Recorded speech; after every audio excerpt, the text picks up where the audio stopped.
धन्यवाद। महान सामर्थी परमेश्वर, हम आपका हृदय से धन्यवाद करते हैं।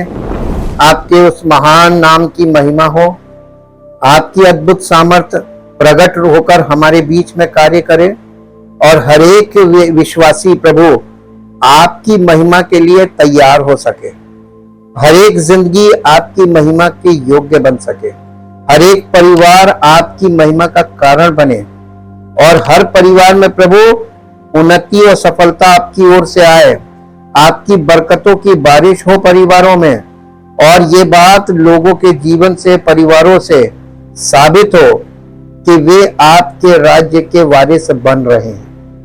प्रभु, पवित्र आत्मा के कार्य की प्रगति हर एक विश्वासी के जीवन में प्रकट हो और आदर और महिमा आपको मिले।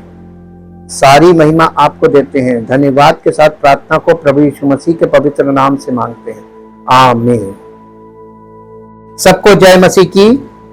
परमेश्वर का धन्यवाद करते हैं क्योंकि वो महान सामर्थी परमेश्वर है और मनुष्य के हृदय में या तो परमेश्वर का राज्य होता है या शैतान का राज्य होता है। और हम परमेश्वर के राज्य और शैतान के राज्य के चरित्र के विषय में अध्ययन कर रहे हैं, जिसका आज दूसरा पार्ट है, इसका दूसरा सेकंड भाग। और आज हम सबसे पहले देखेंगे ट्रुथ वर्सेस लाइज, सत्य और असत्य, इनका अंतर हमको मालूम होना चाहिए। वचन इसी विषय में हम अध्ययन करते हैं। परमेश्वर का राज्य सत्य पर आधारित है, यीशु सत्य है और जो कुछ परमेश्वर की ओर से है वो सत्य है। शैतान झूठ का पिता है, जैसा कि यीशु मसीह ने कहा भी था, जहां झूठ होता है वहां परमेश्वर नहीं होता है। शैतान अन्यायपूर्ण, अधर्म और धोखे के द्वारा कार्य करता है। परमेश्वर धोखाधड़ी के द्वारा कार्य नहीं करता। यीशु मसीह के चेले कभी भी धोखाधड़ी, झूठ और अधर्म में लिप्त नहीं पाए गए थे। यीशु मसीह के चेलों को एग्जाम्पल में देख, अगर आपको सच्चे मसीही देखना है तो आप चेलों को देखिए। आप आज के किसी व्यक्ति को देखेंगे तो ठोकर खा जाएंगे, क्योंकि बाइबल में वैसा कोई है नहीं जैसा बाइबल में मसीहत को बताया गया। यूहन्ना रचित सुसमाचार के 8 अध्याय में आइए, यीशु मसीह के मुंह के शब्द देखते हैं और ये देखते हैं कि यीशु मसीह इस विषय में क्या कहते हैं, झूठ और सच के विषय में। 8 अध्याय और उसका 41 से 41 से 47 वर्ष तक पढ़ेंगे। 41 से 47 पद। तुम अपने पिता के समान काम करते हो। उन्होंने, यानी ये यहूदी लोग थे, ये इजरायली लोग थे, उन्होंने उससे कहा, यीशु मसीह से कहा, हम व्यभिचार से नहीं जन्मे, हमारा एक पिता है अर्थात परमेश्वर। यीशु ने उनसे कहा, अगर परमेश्वर तुम्हारा पिता होता तो मुझसे तुम प्रेम रखते। यीशु मसीह से कोई प्यार नहीं करता था, सच बता रहे हैं आपको। यहूदी लोग कोई नहीं प्यार करते थे, उन्होंने उसको नकार दिया था। आज के लोग भी वही करते हैं, same character, same mind, same thought. तुम मुझसे प्रेम नहीं रखते क्योंकि मैं परमेश्वर की ओर से आया हूं। मैं आपसे नहीं आया, अपने आप से नहीं आ गया, परंतु उसी ने मुझे भेजा, यानी परमेश्वर ने मुझे भेजा है। तुम मेरी बात क्यों नहीं समझते? इसलिए कि तुम मेरा वचन, अब आप देखिए, जो किंगडम ऑफ गॉड के जो लोग हैं, जिनके मन में किंगडम ऑफ सेटन होगा, वो यीशु मसीह की बातों को सुनना पसंद नहीं करेंगे। चॉइस नहीं, ये बिल्कुल पक्की बात है। यीशु मसीह पत्थर की लकीर दे गया, तुम मेरा वचन सुन नहीं सकते। अल्लो, जो प्रभु यीशु मसीह की बातों को सुनने का इंटरेस्ट नहीं रखता, वो उसका पिता कौन है? समझ में आ गया? जितनी जल्दी आप इस अपना समर्पण कर दे वचन के अनुसार जानकारी प्राप्त करके, उतनी जल्दी आपको बॉर्न अगेन हो जाएंगे। बॉर्न अगेन ना होने का कारण क्या है? अपनी जगह पर अडिग बने रहना जी, और अपनी लालसाओं को देखिए, शैतान अपनी लालसाओं को पूरा करता। आज के जो विश्वासी जो अपने आप को मसीही कहते हैं, दावे करते हैं, वो अपनी लालसाओं को पूरा करने में लगे हुए हैं। जी, वो तो कौन? शैतान आरंभ से हत्यारा है, कभी सत्य पर स्थिर नहीं रहा, क्योंकि सत्य उसमें है ही नहीं। जो व्यक्ति परमेश्वर के वचन सत्य है, और यीशु मसीह सत्य है, और पवित्र आत्मा सत्य का आत्मा है, और जो इसमें स्थिर नहीं रहता, वो किसके राज्य में है? समझ में आ रहा है ना? अब आपको अपने कदमों को, अपने विचारों को, अपनी सब भावनाओं को भी चेक करना है। ये भावनाएं आपको भटकाती हैं। जी, जब वो झूठ, कौन? जब शैतान के विषय में कह रहा है, जब वो झूठ बोलता है तो अपने स्वभाव से बोलता है। उसका स्वभाव झूठ बोलना, क्योंकि वो झूठा है, वरन झूठ का फादर ऑफ लाइज, यानी झूठ उसी से उत्पन्न होता है। शैतान से क्या उत्पन्न होता है? झूठ। और अगर आपने ये दावा किया मैं मसीह में हूं, और आप उसके वचन से नफरत करें, आप लोगों से एकदम मतभेद रखें, आप लोगों में बहुत अपने आप को अलग समझें, मैं, मेरे से बड़ा कोई नहीं, मुझसे ज्यादा ज्ञानी कोई नहीं, मुझसे ज्यादा सामर्थी कोई नहीं, मैं तो पवित्र आत्मा वाला हूं। अगर इस तरीके का भाव आप रखते हैं तो आपके हृदय में किसका राज्य है? समझने वाली चीज है। हर एक व्यक्ति अपने आप को जांचे। वचन आईना है, और हम कलीसियाई तौर पर दे रहे हैं, या आपको व्यक्तिगत तौर पर अपने लिए लागू करने वाली चीज है। अब दूसरा है hope and faith versus despair and doubt. आशा और विश्वास वर्सेस पूर्ण निराशा और शक। परमेश्वर का राज्य आशा का राज्य है। मसीही जीवन हर पहलू में आशा से परिपूर्ण जीवन है।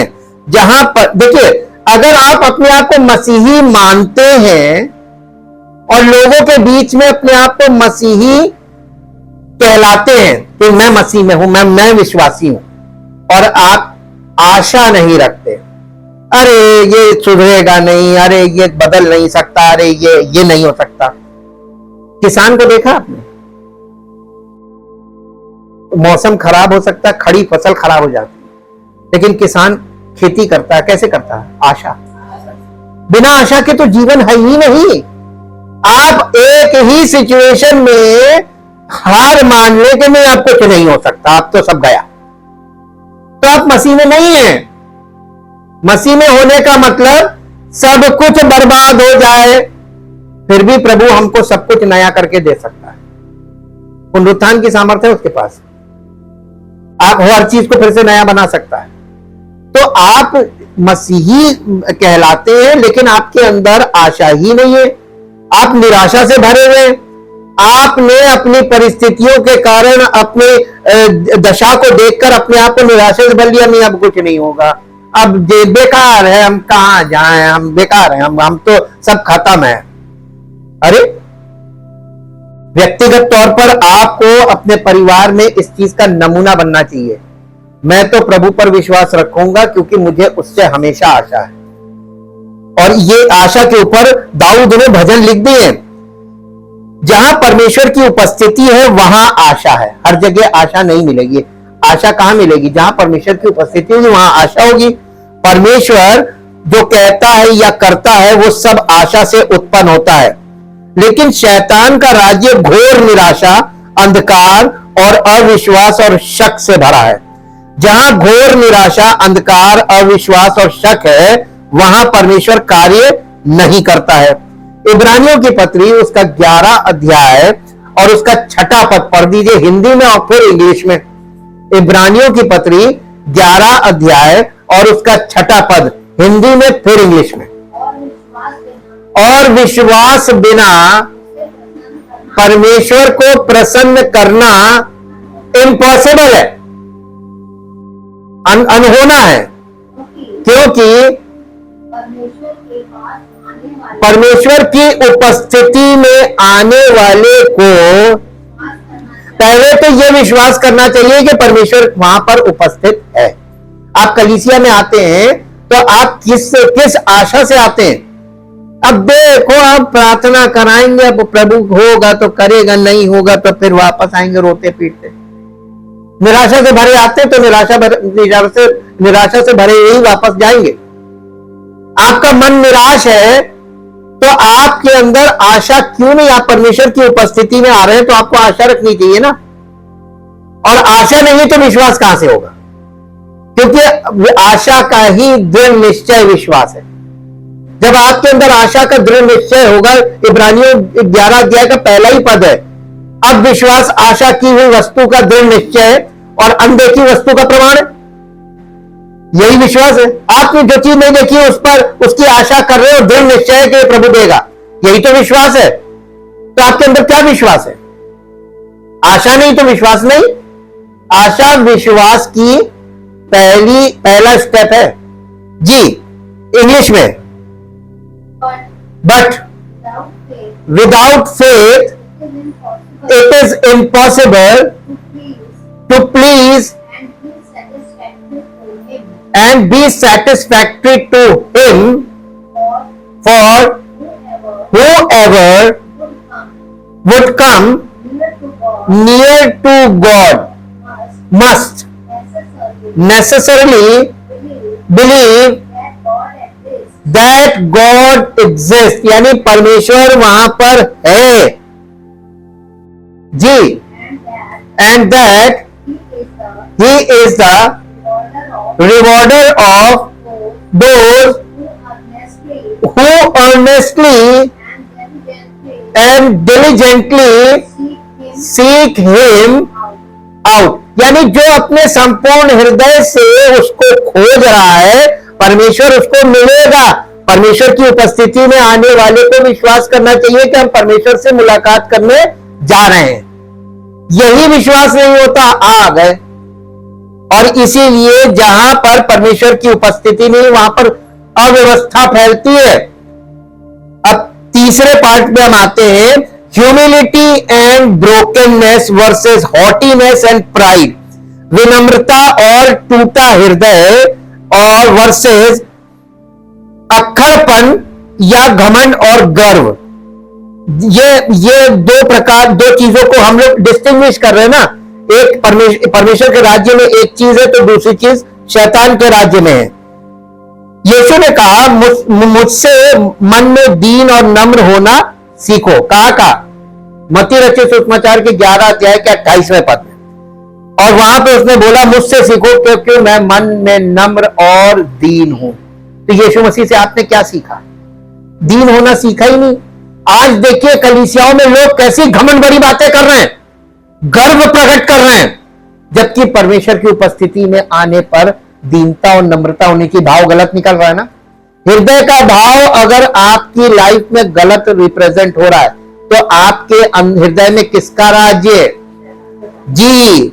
जब यीशु के चेलों के जीवन में पवित्र आत्मा कार्य कर रहा था तो वे मन में दीन और नम्र जीवन जी रहे थे, जिसके कारण यीशु के चेले सेवक का रूप धारण करके और अपने आप को समर्पित करके अपनी इच्छाओं का बलिदान करके लोगों के जीवन को परमेश्वर के राज्य के योग्य बनाने के लिए कार्य कर रहे थे, पवित्र आत्मा के साथ होकर। पवित्र आत्मा उनके द्वारा इसीलिए कार्य कर रहा था कि दूसरे लोगों को मसीही विश्वासी बनाए, उनका हृदय परिवर्तन का कार्य करे। पवित्र आत्मा का काम है हृदय परिवर्तन का काम करना वचन के द्वारा। इंडिविजुअल व्यक्ति पर यीशु मसीह कभी नहीं बात करता है, बात कलीसिया की जा रही है। यीशु मसीह ने अपने आप को किसके लिए दिया? और यीशु मसीह कलीसिया को दिया गया, एक व्यक्ति विशेष के लिए नहीं है, एक किसी विशेष कलीसिया की शिक्षा सब परिवार, एक व्यक्ति से शुरू हुई पूरे परिवार में वो चीज, जैसे खमीर आटे में मिलाते पूरा आटा खमीर हो जाता है, वैसे ही यीशु मसीह की बातें आपके जीवन में जाएंगी और उसका प्रभाव आपके पूरे परिवार में सब में हो जाएगा, होना चाहिए। और नहीं हो रहा इसका मतलब आप उन बातों को अपने अंदर शक नहीं कर रहे हैं, उसको रोक नहीं रहे और उसके अनुसार चल नहीं रहे। यीशु के चेले अपना नाम मशहूर करने के लिए कार्य नहीं करते थे, बल्कि सत्य को प्रत्येक मनुष्य के हृदय में स्थापित करने के लिए कार्य करते थे, जिसके कारण अधिकतर लोग उनकी बातें सुनना पसंद नहीं करते थे। आज भी वैसे ही, आज भी ऐसा ही होता है। नीति वचन 16 अध्याय 18 पद पढ़ दीजिए। नीति वचन 16 अध्याय 18 पद। देखिए, नीति वचन भी पवित्र आत्मा की पुस्तक है। ये इसमें हमारा यानी शारीरिक व्यवहार हमको सिखाया जा रहा है, सामाजिक व्यवहार, पारिवारिक व्यवहार, व्यक्तिगत जीवन में हमारा जो मैनर्स हैं वो कैसे होने चाहिए। विनाश से पहले ठोकर, विनाश से पहले गर्व, और ठोकर खाने से पहले घमंड आता। विनाश से पहले गर्व, जिसका विनाश होने वाला तो उसके अंदर गर्व आ जाता है, और ठोकर खाने से पहले घमंड आ जाता है। जिसके अंदर घमंड दिख रहा है समझ जाओ बहुत जल्दी ठोकर खाने वाला है, बहुत जल्दी। और जिसके अंदर गर्व दिख रहा है समझ जाओ कि इसका विनाश हो जाएगा। नॉर्मल रहो, एकदम एकदम नॉर्मल। मसीही जीवन जीने का सरल तरीका मालूम क्या है? न्यूट्रल रहो, बायस्ड मत हो। तुम जिससे मिलोगे वो अपनी तरफ खींच ले जाएगा। न्यूट्रल हो भैया, ठीक है, हम जहां वहीं सही है। हम आपसे दोस्ती रखेंगे, बातचीत करेंगे, मिलेंगे जुलेंगे, लेकिन हम कलीसिया अपनी जाएंगे। अपना स्थान मत छोड़ना, कभी कोई तुमको हिला नहीं पाएगा जिंदगी में। जी 18 अध्याय का 12 पद पढ़ दीजिए। 18 अध्याय का 12 पद। नाश होने से पहले मनुष्य के मन में घमंड, और महिमा पाने से पहले क्या होना चाहिए? दो प्रकार के मनुष्य, किसी में घमंड है, किसी में नम्रता है। लेकिन बहुत आज के युग में बड़ा कम दिखता है नम्रता, घमंड ज्यादा दिखता है। 11 अध्याय का 2 पद पढ़ दीजिए। नीति वचन 11 अध्याय 2 पद। जी 11 अध्याय का 2 पद।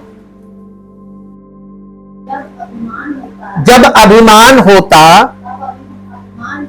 तब अपमान भी होता है, परंतु नम्र लोगों में बुद्धि कहां होती है? और अभिमानी में,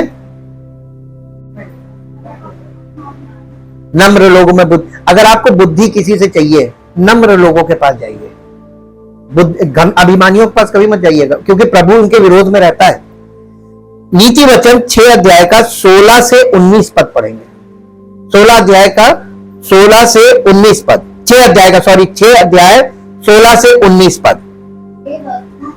6 वस्तुओं से यहोवा बैर रखता है, नफरत रखता है, दुश्मनी रखता है, वरन 7 हैं जिनसे उसको घृणा है। बहुत ध्यान से सुनिएगा।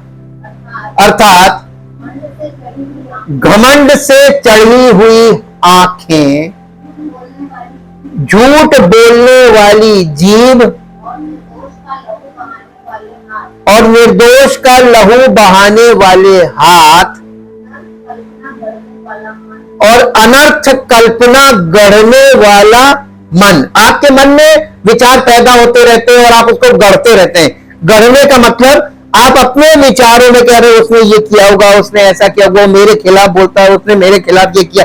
वो आपके मन में जो गढ़ना है ना, अनर्थ कल्पना गढ़ने वाला मन, ये परमेश्वर को बिल्कुल पसंद नहीं है। अगर आपके अंदर ये टेंडेंसी है तो पश्चाताप कीजिए और कहिए प्रभु मेरी सहायता कीजिए और मुझे इस कमी से मुक्त कीजिए। हमें सामर्थ और वचन पर ध्यान लगाना शुरू कीजिए। जी बुराई करने को वेग दौड़ने वाले पांव, झूठ बोलने वाला साक्षी यानी झूठा गवाह, और भाइयों के बीच दो लोगों को लड़वाने वाला व्यक्ति। इससे परमेश्वर बहुत नफरत करता है। जी आपको ये चीजें, आप इसको लगा लीजिए लिखकर आईने के बगल में। रोज सवेरे बाल बनाते समय आपको ये याद आएगा। इन चीजों पर ध्यान रखो। ये चीजें आपको इन चक्रों में, देखिए ये जो अक्खड़पन या घमंड और गर्व है, इसके लिए इंग्लिश में एक वर्ड आता है हॉटीनेस।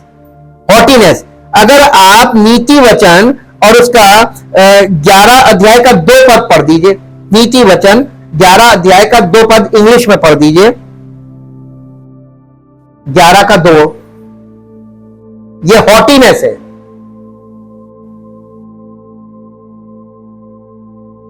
Proverbs 11:2 when swelling and pride come, then emptiness and shame come also, but with the humble, those who are lowly, who have been prone or chiseled by trial and renounced self are skillful and godly wisdom and soundness। English में देखिए कितना लंबा, हिंदी में कितना छोटा था। 18 जो है का 12 पद पढ़ दीजिए, 18 का 12 इंग्लिश में, 18 का 12। नाश होने में इंग्लिश में, सेल्फ कॉन्फिडेंट फूल। बाइबल सेल्फ कॉन्फिडेंट व्यक्ति को, सेल्फ कॉन्फिडेंट को हिंदी में क्या बोलेंगे? आत्मविश्वासी, जो अपने पर भरोसा रखता है। सेल्फ कॉन्फिडेंट, अपने पर भरोसा रखता है, उसको फूल कहती बाइबल। फूल नीति वचन बुद्धि की किताब है, यहां पर कहेंगे वो मूर्ख है जो अपने ऊपर भरोसा रखता है। और कलीसिया में आज के मसीहों को देखिए, सब अपने ऊपर, जैसे यहूदी लोगों के लिए लिखा ना, यदि तू यहूदी कहलाता है और परमेश्वर पर भरोसा रखता है और अपने आप पे भरोसा रखता है। आज के मसीहियों में वही टेंडेंसी पैदा हो गई है, ये भी अपने आप पे भरोसा रखने का। अरे हम प्रभु से कहेंगे, प्रभु कर देगा। क्या प्रभु ने ऐसा कहीं वायदा किया है कि तुम बोलोगे मैं कर दूंगा? हाँ, वचन पढ़ के देख लीजिएगा, प्रभु तो बहुत हार्ड बातें करता है, ऐसी खुली छूट कभी नहीं देता। जहां शैतान का राज्य है वहां लोगों को स्वयं को ऊंचा उठाने, अपने लिए आदर खोजने और अपनी पहचान को उजागर करने, गर्व करने, अक्खड़पन से पेश आने, घमंड के बोल बोलने, जिसे स्नोबरी कहते हैं, दंभ भरना, अर्थात धन, शिक्षा आदि में बेहतर होने के कारण लोगों में अपने को दूसरों से ऊंचा मानने की मनोवृत्ति है। ये मनोवृत्ति है, यही हॉटीनेस है। एक मनोवृत्ति है, एक माइंडसेट है। क्या उन किसी के पास जैसे पैसे वाले लोग हैं और शिक्षा भी अच्छी है, वो बाकी लोगों को अपने से कमतर, उनका वो मूल्यांकन कर रहे हैं, ये मेरे सामने क्या है। उनकी जो नजरिया होता है देखने का, उनकी आंखों में वो चीज दिखाई देती है, अपने आगे सबको एकदम निम्न समझना। ये परमेश्वर कभी बर्दाश्त नहीं। यीशु मसीह किन लोगों के बीच में रहता था? निर्बल, दुर्बल, दरिद्र लोगों के लिए। वो किनके बीच में? कंगालों को सुसमाचार सुनाता था। और आपको मालूम है, चौंक जाएंगे, यीशु मसीह ने अपने चेलों से साफ कह दिया था, और वो बात आज के लिए बहुत भयानक है कि धनवान का स्वर्ग के राज्य में प्रवेश असंभव है। संभव नहीं, असंभव है। और उसने बोला एक बार ऊंट का सुई के नाके से निकलना संभव है, लेकिन धनवान का स्वर्ग के राज्य में प्रवेश असंभव है। मालूम क्यों? Because of haughtiness. उनके अंदर एक मनोवृत्ति होती है, वो अपने आप को, सबको अपने पैरों के नीचे रखना मांगते हैं, ऐसा वो दिखाते हैं। ये एक नजरिया है और ये एक भावना है। कभी मुंह से कोई नहीं बोलता है, लेकिन उनके बॉडी लैंग्वेज से, उनके बोलने के स्टाइल से आपको ये भावना क्लियर हो जाएगी। इतना सेंसिटिव आज आपको परमेश्वर वचन के द्वारा बनाना मांगता है कि आप लोगों की भावनाओं को पढ़ना सीख लें। आपको पता चल जाएगा लोग किसके राज्य में हैं। ऐसे लोग किसके राज्य में हैं जो इस तरीके की भावना रखते हैं? शैतान के राज्य में। और इसीलिए इसको स्नोबरी भी बोलते हैं, और दूसरों से अपने आप को, इसको बोलते हैं सुपरसिलियसनेस। और अयोग्य लोगों के बीच घमंड और नफरत से भरकर अपने आप को उनसे बड़ा और ऊंचा दिखाने का प्रयास। सुपर सीरियसनेस, बड़े बोल बोलकर अपना परिचय देना, इत्यादि इत्यादि। भजन संहिता 101 अध्याय का 5 पद पढ़ दीजिए। भजन संहिता 101 अध्याय उसका 5 पद पढ़िए। यहां पर क्या लिखा है? भजन संहिता 101 अध्याय का 5 पद। जो छिपकर अपने पड़ोसी की चुगली खाए, परमेश्वर कह रहा है उसका मैं सत्यानाश कर दूंगा। जिसकी आंखें चढ़ी हो, जिसका मन घमंडी है, उसकी मैं ना सहूंगा। परमेश्वर ऐसे को सहता नहीं है, बिल्कुल बर्दाश्त नहीं है उसको। परमेश्वर जिसके पास सारी सामर्थ्य, वो तो घमंड करता नहीं। और ये 2 शब्द जानने के बाद घमंड, ये किस तरीके का व्यवहार है? नीति वचन 27 अध्याय उसका 2 पद पढ़ दीजिए। नीति वचन 27 अध्याय का 2 पद। तेरी प्रशंसा और लोग करें तो करें, परंतु तू आप अपनी प्रशंसा। आज के युग के लोग एक नया ट्रेंड चला है, खुद की बड़ाई करो। दूसरा तिमोथियस 3 अध्याय में भी जब आप पढ़ेंगे तो वहां पर ये नेचर लिखा हुआ, डींग मारने वाले, बड़े बोल बोलने वाले, अपनी बड़ाई करने वाले, ये सब वहां पर लिखा हुआ नेचर में, लोगों के नेचर में। आज कलीसियाओं में लोगों के अंदर कैसा स्वभाव है? कहते मैं मसीह में हूं। कौन सा मसीह, कौन सा यीशु, कौन सा आत्मा और कौन सा सुसमाचार? पौलुस की इस बात को हमेशा याद रखिएगा, 3 चीजों पर उसने उंगली उठाई है। और ऐसे ही नहीं, आधारभूत बात करता है वचन के आधार पर। और आप जब वचन का अच्छे से अध्ययन करेंगे साउंड माइंड के साथ बैठकर, तो आपको समझ में आएगा कि आज कलीसियाओं में इस तरीके के जो व्यवहार, ये किसका राज्य है? चरित्र से पकड़िए, चरित्र से राज्य पकड़ा जाएगा कि कौन किसके राज्य में आप बैठे हैं और आप किसके राज्य का हिस्सा बनने के लिए आए थे। अब एक और है, पीस वर्सेस अनरेस्ट, शांति या मेल वर्सेस अशांति और असंतोष। जहां परमेश्वर का आत्मा कार्य करता है वहां शांति अर्थात मेल मिलाप, संतुष्टि, संतोष और स्थिरता होती है। शैतान अस्थिरता, लड़ाई, बहस, क्रोध, पीठ पीछे किसी का मखौल उड़ाना और निंदा करना, जिसे बैक स्टैबिंग बोलते हैं। बैक स्टैबिंग, आपके पीठ पीछे, मुंह पे आपकी बड़ाई करेंगे और पीठ पीछे आपके विषय में ऐसी ऐसी बातें करेंगे और खूब मजाक उड़ाएंगे। यह आज से नहीं आ रहा है, ये सब हम आपको बाइबल से ही बता रहे हैं।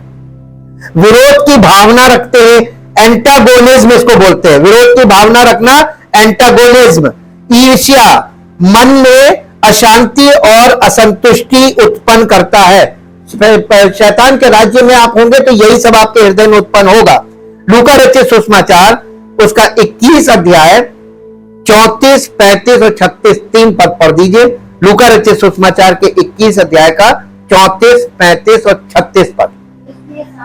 इसलिए सावधान रहो, ऐसा ना हो कि तुम्हारे मन खुमार और मतवालेपन और इस जीवन की चिंताओं से सुस्त हो जाए। मसीही जीवन सुस्त नहीं होना चाहिए, चुस्त होना चाहिए। और आज मसीही लोग जो सुस्त हो गए हैं वो किसके राज्य में बैठे हैं? पवित्र आत्मा आपको चुस्त रखता है। अगर पवित्र आत्मा हमारे जीवन में, वो हमको चुस्त रखेगा, सुस्त नहीं होने देगा, है ना। वो एनर्जेटिक स्पिरिट है, वो ऐसी स्पिरिट नहीं आपको थका के चूस के फेंक दे। शैतान, जब आपके जीवन में दुष्ट आत्माएं होती है, शैतान का प्रभाव होता है, तो आप चुसा हुआ महसूस करते हैं अपने आप को। जी, वो दिन तुम पर फंदे के समान अचानक आ पड़े, क्योंकि वो सारी पृथ्वी के सब रहने वालों पर इसी प्रकार आ पड़ेगा। अचानक से प्रभु यीशु मसीह की सेकंड कमिंग अचानक से हो जाएगी, अचानक से। इसीलिए उसने कोई चिन्ह नहीं दिया है, सेकंड कमिंग का कोई चिन्ह नहीं है। सेकंड कमिंग का कोई चिन्ह नहीं है, इसलिए लिखा हमेशा आत्मा में स्वस्थ रहो, चुस्त रहो और आपस में कलीसिया में एकत्रित होते रहो। जैसे जैसे उस दिन को आते देखो ज्यादा जमा होने लगो, ताकि पवित्र आत्मा तुमको चुस्त रखे। जी 36 पद, इसलिए जागते रहो और हर समय प्रार्थना करते रहो कि तुम इन सब आने वाली घटनाओं से बचे रहो और मनुष्य के पुत्र के सामने खड़े होने के योग्य रहो। क्या आप उसके सामने खड़े होने के योग्य भी हैं? तो जितनी जल्दी हो सके आप इस बात में अपने आप को यानी चुस्त कर लीजिए, चुस्त मसीही बनिए, सुस्त नहीं। ठीक, यूनिटी वर्सेस डिसेंशन, एकता और असहमति। परमेश्वर के राज्य की पहचान एकता, एक मत होना, आपस में सहमत होना, स्वीकृति देने या सहमत होने के लिए अपने आप को कलीसिया में समर्पित करना। परंतु शैतान के राज्य की पहचान आपस में मन में मतभेद, एक दूसरे से आगे होने की ओर असहमति, गुटबंदी या गोलबंदी और फूट होना है। पहला कुरिन्थियों उसका पहला अध्याय उसका 10 पद पढ़िए। पहला कुरिन्थियों पहला अध्याय और उसका 10 पद। यहां इस प्रकार से पौलुस कलीसिया से कह रहा है, हे भाइयों, मैं तुमसे हमारे प्रभु यीशु मसीह के नाम से विनती करता हूं कि तुम सब एक ही बात कहो और तुमने फूट ना हो, परंतु एक ही मन और एक ही मत होकर मिले रहो। यानी हम लोग को आपस में वचन के द्वारा परमेश्वर का आत्मा एक मन और एक मत करने के लिए काम कर रहा है।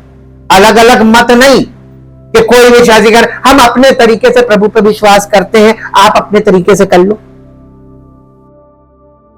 ऐसा कहीं बाइबल सिखाती है? ये मसीह शिक्षा का पार्ट ही नहीं है। अलग अलग मन रखना, अलग अलग मत रखना, अलग अलग इच्छा, अलग अलग भावना, और हम मसीह में, पवित्र आत्मा भी आ गया। पौलुस ने इसीलिए कलीसिया को 3 चीजें बताई हैं, कौन से यीशु पर विश्वास किया, कौन सा सुसमाचार सुना और कौन सा आत्मा पाया। क्योंकि कलीसिया को सच्चे प्रभु यीशु मसीह का के बारे में उस पर विश्वास करना है, उनको सच्चा सुसमाचार सुनाया गया कि यीशु मसीह हमारे पापों के लिए मारा गया और गाड़ा गया और तीसरे दिन जी उठा। और उनको, जो लोग यीशु मसीह के द्वारा बॉर्न अगेन होते हैं, उनको पवित्र आत्मा, सत्य का आत्मा मिलता है। इसीलिए पौलुस कह रहा था कि कौन सी आत्मा है। प्रेरितों के काम 4 अध्याय, पहली सदी की कलीसिया में प्रेरितों के काम 4 अध्याय 32 पद पढ़ दीजिए। एक्ट्स 4:32 जी 4:32। विश्वास करने वालों की मंडली नहीं, फिर विश्वास करने वालों की मंडली एक चित्त और एक मन की थी, यहां तक कि कोई भी अपनी संपत्ति को अपनी नहीं कहता था, सब कुछ साझे का था। हाँ, यानी मेरा घर नहीं है, ये प्रभु ने हमको दिया है, आप सबका घर है। ये सेवा का स्थान है, ये प्रभु का घर है और ये आप सबका घर है। आप किसी भी समय आ सकते हैं, ये प्रभु की संपत्ति है। ऐसा व्यवहार था। और आज देख लीजिए, आज तो लोगों ने बिल्डिंग ही अलग कर दी, अपना घर बंद कर लिया। पहली सदी की कलीसिया घरों में होती, प्रभु की कलीसिया घरों में लगा करती थी, सच्ची कलीसिया। और आज लोगों ने इन चीजों को, क्योंकि मालूम है घर, ये इसके पीछे का राज क्या है। लोग बिल्डिंग में मालूम है, घर में उनकी बनती नहीं है तो हम उनके घर नहीं जाएंगे, वहां होगी तो हम नहीं जाएंगे। उनके यहाँ होगी तो वो नहीं आएंगे, उनके यहाँ होगी तो वो नहीं आएंगे। इसलिए अलग बिल्डिंग बना दी कि जाओ दोनों दुश्मन वहां वहां आएंगे तो कलीसिया में गुटबंदी हो जाएगी, उनका गोल अलग इनका गोल अलग। ये प्रभु की शिक्षा में नहीं है। जहां कहीं प्रभु के नाम से जमा होना है, जो प्रभु के लोग हैं वही जमा होंगे। प्रभु की उपस्थिति को पहचानने वाले, प्रभु की उपस्थिति में इच्छा रखने वाले वही लोग आएंगे जिनको चाहिए।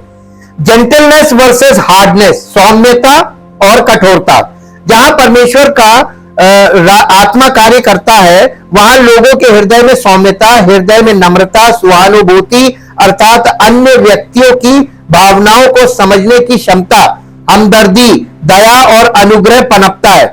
जब मनुष्यों में दुष्ट आत्मा कार्य करता है तो उनके हृदय में कठोरता, ठंडापन, परमेश्वर की उपस्थिति और वचन के प्रति ठंडापन, मंडली से दूर हो जाना, क्रूरता, दया रहित और लोगों को शीघ्रता से और अनुचित तरीके से आंकना यानी जजमेंटल जिसको बोलते हैं वो बना देती है। इफिसियों की पत्री 4 अध्याय का 18 पद पढ़िए। इफिसियों की पत्री 4 अध्याय उसका 18 पद जी। इफिसियों 4:18, क्योंकि उनकी बुद्धि अंधेरी हो गई है और उस अज्ञानता के कारण जो उनमें है और उनके मन की कठोरता के कारण वे परमेश्वर के जीवन से अलग किए हुए हैं। याकूब की पत्री 4 अध्याय का 8 पद, याकूब 4 अध्याय 8 पद जी। परमेश्वर के निकट आओ तो वे भी तुम्हारे निकट आएगा। हे पापियों, अपने हाथ शुद्ध करो और हे दुचित्ते लोगों अपने हृदय, देखिए परमेश्वर के पास आने के लिए आपको क्या करना है? अपने हृदय को पवित्र करना है, अपने हृदय को पवित्र करना है, क्योंकि आप परमेश्वर के पास आने की इच्छा कर रहे हैं। लूका रचित सुसमाचार 6 अध्याय उसका 45 पद पढ़िए। लूका 6 अध्याय उसका 45 पद, 45 वर्ष जी। भला मनुष्य अपने मन के भले भंडार से भली बातें निकालता है और बुरा मनुष्य अपने मन के बुरे भंडार से। अब देखिए, 2 प्रकार के मनुष्य, 2 प्रकार का मन, 2 प्रकार का भंडार और 2 प्रकार की बातें। कौन से वाले में है? आपको एक तरफ से दूसरी तरफ जाना, हमें शैतान के राज्य से निकलकर परमेश्वर के राज्य में आना है। तो आपको ये चीजें आपके अंदर से निकलनी चाहिए कि नहीं, कि हम कलीसिया में भी खड़े होकर यही बोलेंगे जो या मन में भरा हुआ कड़वाहट, बैर भाव, घमंड। अच्छा मनुष्य जो होता है, भला मनुष्य अपने मन के भले भंडार से भली बातें निकालता है और बुरा मनुष्य अपने बुरे मन के बुरे भंडार से बुरी। आपके मन के भंडार में क्या भरा हुआ है? आप अगर वचन भरा होगा तो क्या निकलेगा? प्रेम भरा होगा तो क्या निकलेगा? निस्वार्थ प्रेम। और अगर ये नहीं होगा तो जो भरा वही तो निकलेगा। कहां तक छिपाओगे? तुम्हारे व्यवहार में, तुम्हारी बोली में, तुम्हारे बॉडी लैंग्वेज में चीज समझ में आ जाएगी, भावना प्रकट हो जाएगी, तो छिपेगा कुछ नहीं। लास्ट है पेशेंस वर्सेस हैस्टे, धैर्य और शीघ्रता। हैस्टी का मतलब होता है जल्दबाज और पेशेंस मतलब धैर्य। परमेश्वर के राज्य में धैर्य, समझ, शांति और संतुष्टि व आत्म संयम पाया जाता है। जहां शैतान कार्य करता है वहां लोगों में जल्दबाजी और शीघ्रता होती है, क्योंकि शैतान लोगों के दिलों को अधीर या आतुर, जो किसी व्यक्ति या वस्तु के लिए शांतिपूर्वक प्रतीक्षा ना कर सके। आतुर का मतलब उतावला, किसी चीज के लिए शांतिपूर्वक प्रतीक्षा ना कर सके, आतुर बना देता है, जिसके कारण मना स्थिति का बुरी तरह से बिगड़ जाना और सोचने समझने की कार्य प्रणाली का प्रभावित हो जाना है। इसको एक शब्द में बोलते हैं इंग्लिश में इंसैनिटी। इंसैनिटी को इंग्लिश में जो इंसैनिटी है उसको हिंदी में जब आप स्टडी करें तो हिंदी में इतना लंबा निकलेगा। मानसिकता, ये मानसिक दशा बिगड़ जाती है जिसके कारण निराशा और व्यक्ति का अपनी भावनाओं पर नियंत्रण खो बैठना, वो अपनी भावनाओं पर नियंत्रण नहीं रख पाता है। इसको बोलते हैं इंग्लिश में हिस्टीरिया, हिस्टेरिक हो जाता है। नीति वचन 14 अध्याय और उसका 29 पद पढ़िए। ये सब भावनाएं आपके अंदर की जो चीजें हैं मन में भरी हुई, उनके कारण आपके अंदर कैसे माइंड में से जो चीजें हैं वो आपको कैसे मेंटल डिस्टर्बेंस करती है और किस प्रकार आपकी मानसिक दशा को बिगाड़ती है, आपका आत्मिक जीवन नष्ट कर देती है। जो विलंब से क्रोध करता है वो बड़ा समझ वाला है, परंतु जो अधीर है, हैस्टी,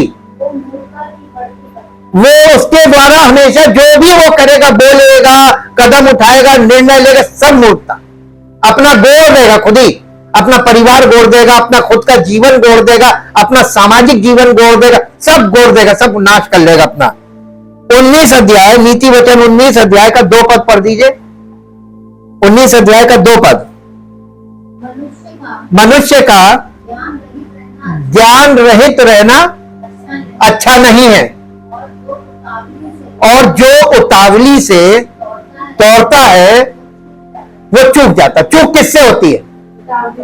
जल्दबाज आदमी से हमेशा निर्णय लेने में जल्दबाज से चूक हो जाएगी। कोई काम कर रहे हैं, जल्दबाजी से चूक हो जाएगी। और चूक मालूम है जानकारों से होती है। आप सब कुछ जानने के बाद भी जल्दबाजी करेंगे, चूक जाएंगे। बच्चों को जब जो बच्चे बहुत अच्छे पढ़ने वाले होते हैं उनको सब कुछ आता है, पेपर क्वेश्चन पेपर देखते हैं उनको खुशी हो जाती है, हमें सब आता है, लेकिन जल्दबाजी के चक्कर में वो चूक जाते हैं और उनका पेपर गोड़ जाता है। ये एक मानसिक दशा है। 21 अध्याय, नीति वचन 21 अध्याय उसका 5 पद पढ़िए। नीति वचन 21 अध्याय का 5 पद। जी, कामकाजी की कल्पनाओं से,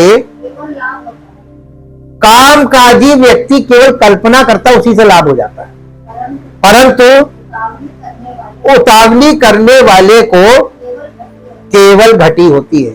उतावले लोग हमेशा पैसे वाला बनने के लिए लोग उतावली करते हैं ना, कहां जाते हैं? जो थोड़ा वो भी जाता है, खत्म। 28 अध्याय 20 पद।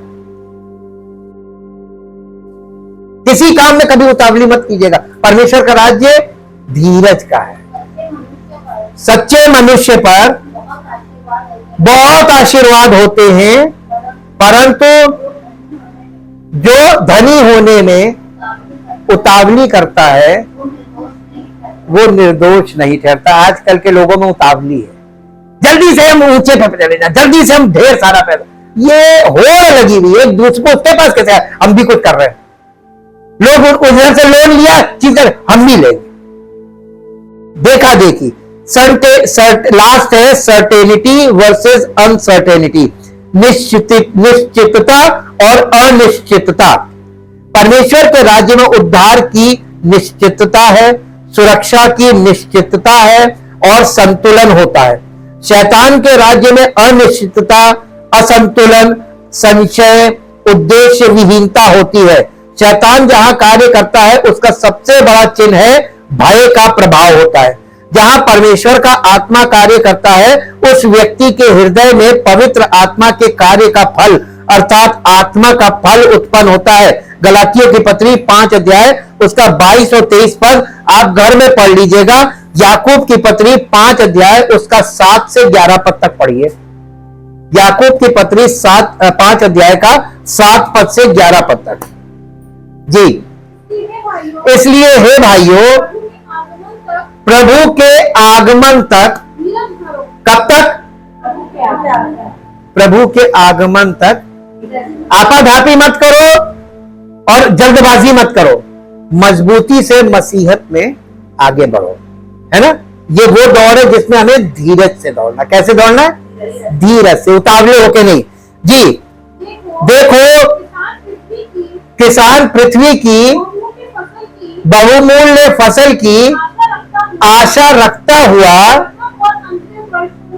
प्रथम और अंतिम वर्षा होने तक धीरज धरता है, तुम भी धीरज धरो, अपने हृदय को दृढ़ करो, क्योंकि प्रभु का आगमन निकट है। हे भाइयों, एक दूसरे पर दोष ना लगाओ ताकि तुम दोषी ना ठहरो। प्रभु का आगमन निकट है।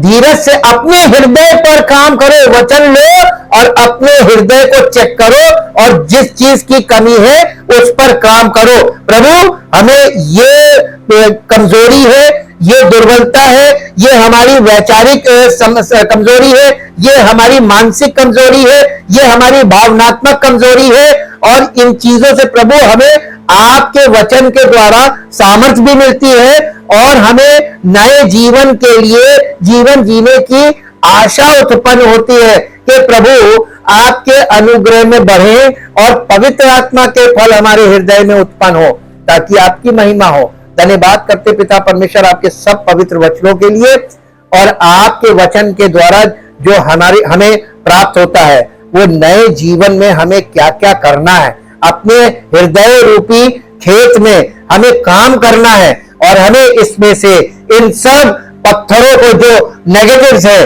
शैतान के राज्य की बातें हैं, इन्हें निकाल फेंकना है। प्रभु आपके वचन और पवित्र आत्मा की सामर्थ की सहायता से ऐसा करने में हम सफल हो सकते हैं, क्योंकि आपके वचन में लिखा है कि यदि तुम आत्मा के द्वारा देह की क्रियाओं को मारोगे तो प्रभु में एक नए जीवन में आगे बढ़ोगे। हम धन्यवाद करते हैं आपके सब वचनों के लिए और इस प्रार्थना को प्रभु यीशु मसीह के पवित्र नाम से मांगते हैं कि हर एक विश्वासी का जीवन नई सृष्टि हो, हमारा हृदय रूपी भूमि ऐसी मिट्टी हो कि फलवंत भूमि हो जाए और पवित्र आत्मा के फलों से हम सबका जीवन परिपूर्ण हो ताकि आपका महिमा, आपके नाम की महिमा, यीशु मसीह के नाम से आमीन। Praise the Lord.